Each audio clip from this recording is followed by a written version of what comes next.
What are you having for breakfast this morning? Ben usually has yogurt back here. And a protein shake.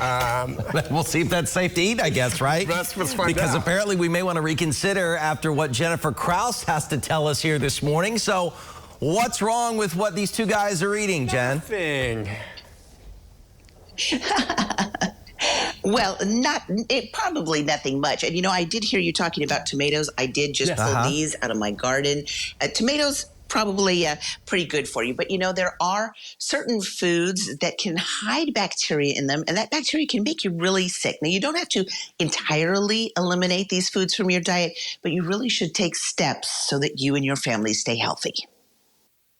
With foodborne illness outbreaks making headlines, some shoppers are being extra cautious. It's bothersome, so that's why I make sure that I clean all my vegetables and fruit. We do buy organic as much as we possibly can. Those are good moves, but they aren't enough to protect you. The CDC says tens of millions of Americans get sick from contaminated food every year, some of it even organic. Last year, recalls linked to E. coli, salmonella, and listeria jumped 41% compared to the year before, and related hospitalizations and deaths more than doubled. For seniors, very young children, or anyone with a compromised immune system, even consuming a very small amount of this bacteria can be life-threatening. Here are the top offenders from last year: leafy greens and deli meat, onion, cucumbers, and organic carrots and organic basil, eggs, raw milk and raw milk cheese, and soft cheeses like queso fresco.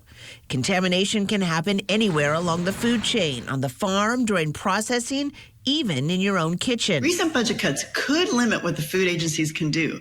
That's why it's so important to know how to protect yourself at home. To minimize your risk, always cook meat to the right internal temperature using a thermometer.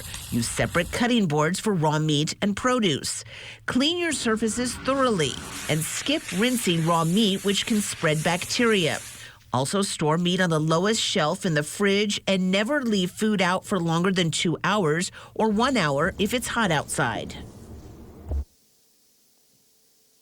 And there are other foods that can also carry risks. We're talking about things like raw sprouts, shellfish like oysters, uncooked flour, and even Rebecca unpasteurized juices.